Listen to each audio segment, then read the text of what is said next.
দেখুন রফিক ইসলাম school and college কর্তৃক আয়োজিত সপ্তম শ্রেণীর গণিত অনলাইন ক্লাসে আমি তোমাদেরকে স্বাগত জানাচ্ছি।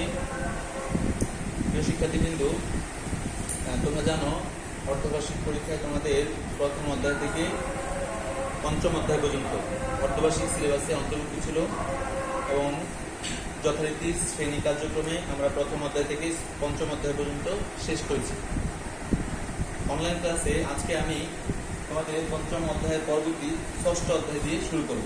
ষষ্ঠ অধ্যায়ের নাম হলো সর্বসমতা ও সদৃশ্যতা। তোমরা গণিত বইয়ের ষষ্ঠ অধ্যায় পৃষ্ঠা 125-এ আসতে পারো। প্রত্যেকে বই খোলো। 125 পৃষ্ঠা, ষষ্ঠ অধ্যায় সর্বসমতা ও সদৃশ্যতা।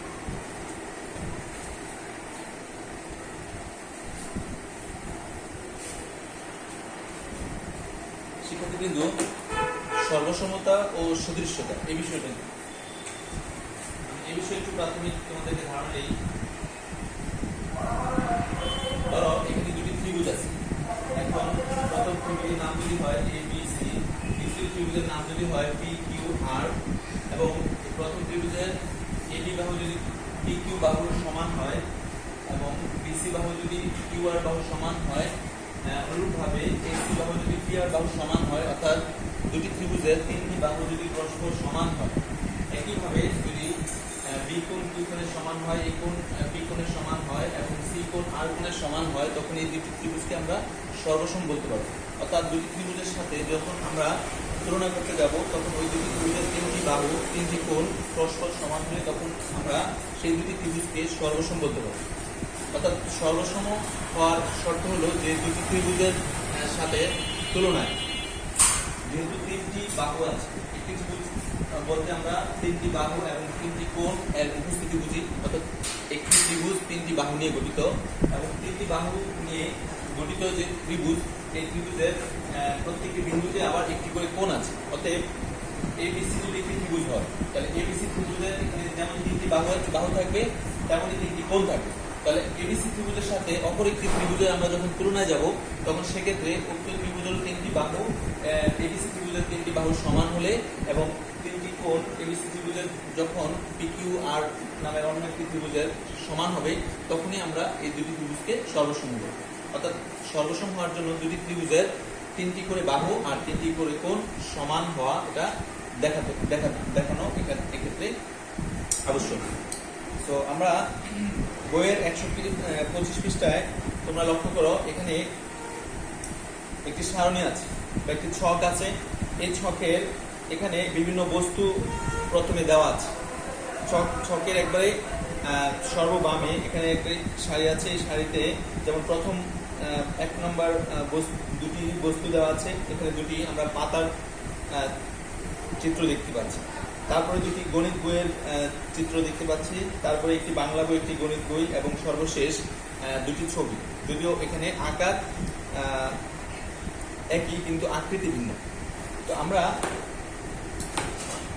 সর্বসমতা ও সদৃশ্যতা এই দুটি বিষয় আরো পরিষ্কারভাবে বোঝার জন্য আমরা বইয়ের 125 পৃষ্ঠার যে ছক আছে, এই ছকটি বাস্তব অভিজ্ঞতার আলোকে আমরা বুঝবো। তারপরে সর্বসমতা ও সদৃশ্যতা বিষয়ে আমরা একটি ভালো ধারণা পাবো। শিক্ষার্থীবৃন্দ,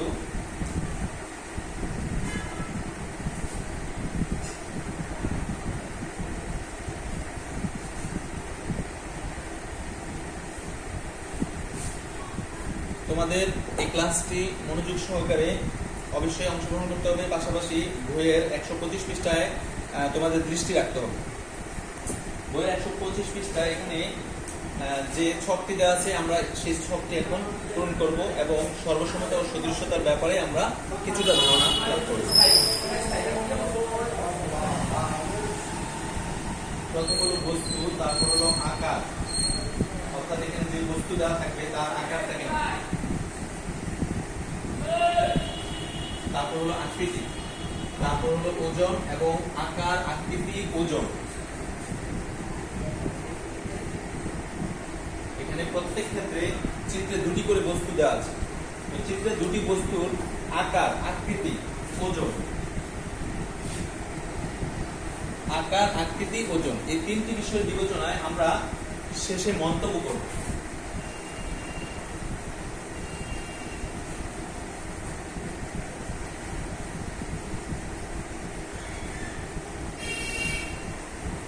গণিত অনলাইন ক্লাস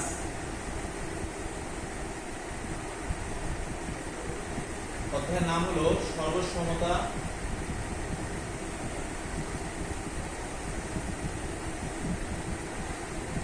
সদৃশ। এখানে দুটি বস্তুর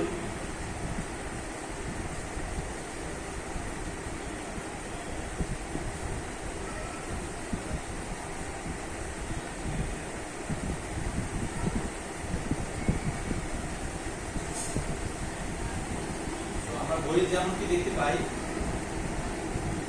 দুটি পাতার চিত্র দেওয়া থাকলো, দুটির আকার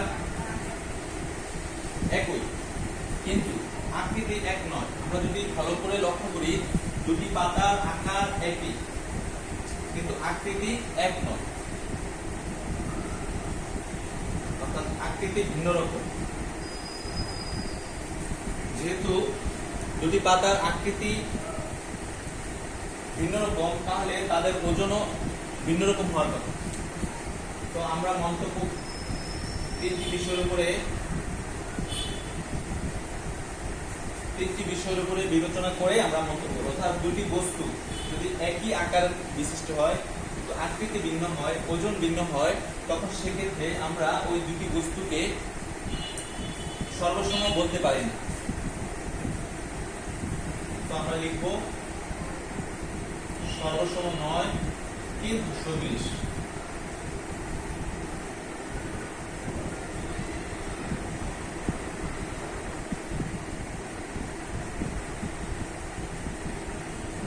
কিন্তু সদৃশ। সদৃশ কেন বলবো? কারণ এই দুটি পাতা দেখতে আকারে প্রায় একই রকম। তো শিক্ষার্থীবৃন্দু, আমরা যদি এবার 2 নং চিত্রে থাকা দুটি গণিত বইয়ের দিকে লক্ষ্য করি,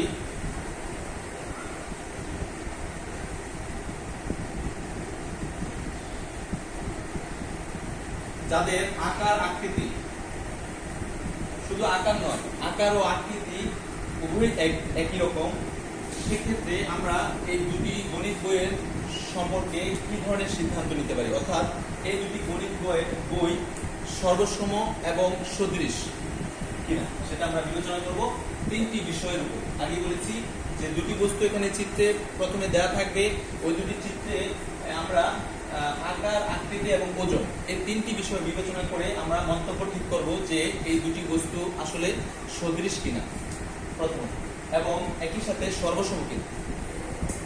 দুটি গণিত বইয়ের যেহেতু আকার একই, আকৃতি একই, তাহলে তাদের ওজন একই হবে। ওজন একই হবে। এখন আমরা মন্তব্য দিতে পারি যে এই দুটি গণিত বই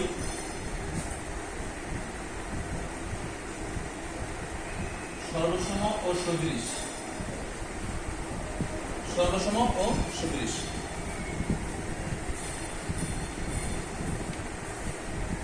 আমরা ইতিমধ্যে 1 নং ও 2 নং বইয়ের 1 নং ও 2 নং দুটি বিষয়ে আমরা আকার, আকৃতি ও ওজন এর আলোকে প্রথম দুটি বস্তুকে সর্বসম নয় কিন্তু সদৃশ পেয়েছি। দ্বিতীয় দুটি বস্তু অর্থাৎ দুটি গণিত বইয়ের যখন আকার, আকৃতি এবং ওজন একই হবে, তখন সেক্ষেত্রে আমরা ওই দুটি গণিত বইকে সর্বসম ও সদৃশ বলতে পারব। শিক্ষার্থীবৃন্দ, আমরা যদি এবার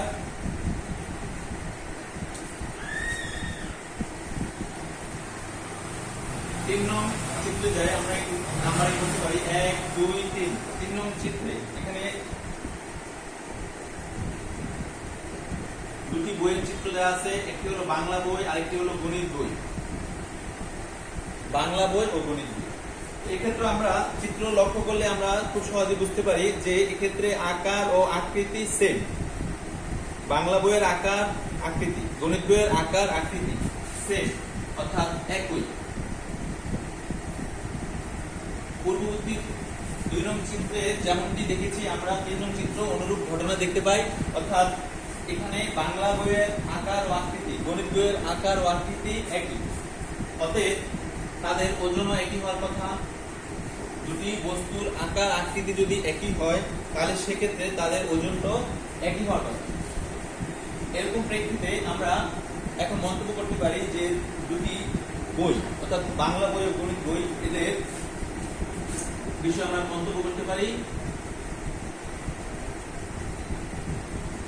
সর্বসম ও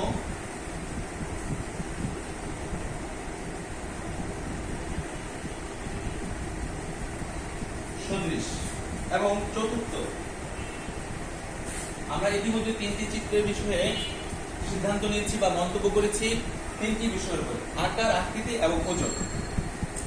বইয়ের 4 নম্বর চিত্রে এখানে দুটি ছবি দেওয়া আছে। ছবিটি জাস্ট বোঝার জন্য আমি দেখিয়েছি। এখানে আমরা যদি লক্ষ্য করি ছবির আকার একই কিন্তু আকৃতি ভিন্ন রকম, অর্থাৎ এদের সাইজ এক নয়, এদের ওজন স্বাভাবিকভাবে ভিন্ন রকম হবে। তাই এদের ব্যাপারে সিদ্ধান্ত নেওয়া যায়। অর্থাৎ 4 নম্বর চিত্রে এখানে যে দুটি ছবি দেখানো হয়েছে সেই দুটি ছবির একটি আকার আরেকটির আকার একই রকম দেখতে, কিন্তু আকৃতি ভিন্নতা রয়েছে, অর্থাৎ আকৃতি ভিন্ন রকম, একটা বড় একটা ছোট। তাহলে সেক্ষেত্রে তাদের ওজন ভিন্ন রকম হবে এবং এক্ষেত্রে আমরা এই দুটি ছবিকে সর্বসম নয় কিন্তু সদৃশ বলতে পারি।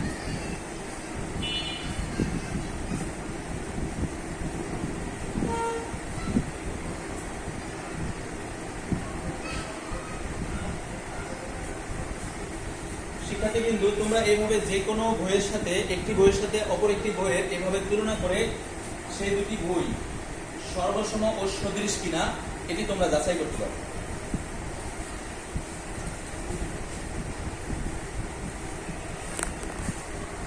আমি দুঃখিত যে লাইভ অনলাইন ক্লাসে ফেসবুক গ্রুপে যেভাবে ইউজুয়ালি ক্লাস নেওয়ার কথা, আমার পাংশনে একটু সমস্যার কারণে আমি সেভাবে ক্লাসটি নিতে পারিনি।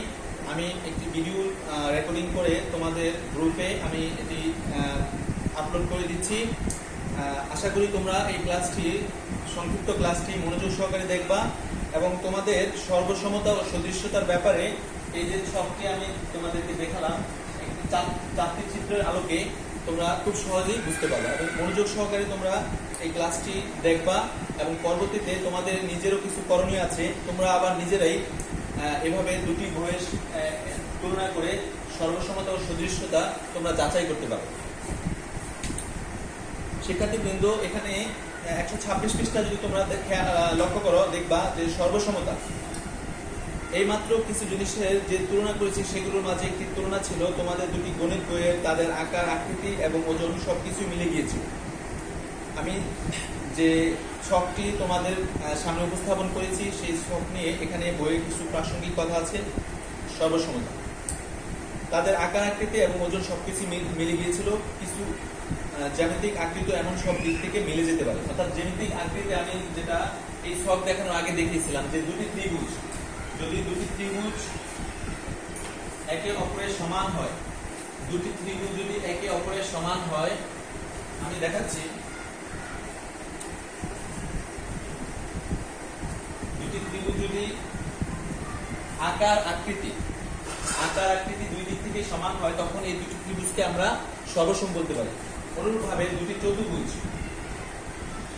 যেমন এটা তোমরা দেখতে পাচ্ছ অনেকটা বর্গের মতো, এখানে উপরের যে বর্গক্ষেত্রটি আছে নিচের বর্গক্ষেত্রটির আকার ও আকৃতি যদি একই হয় তাহলে সেক্ষেত্রে আমরা এই চতুর্ভুজ দুটিকেও সর্বসম ও সদৃশ বলতে পারি এবং ত্রিভুজ দুটিকেও সর্বসম সদৃশ বলতে পারি।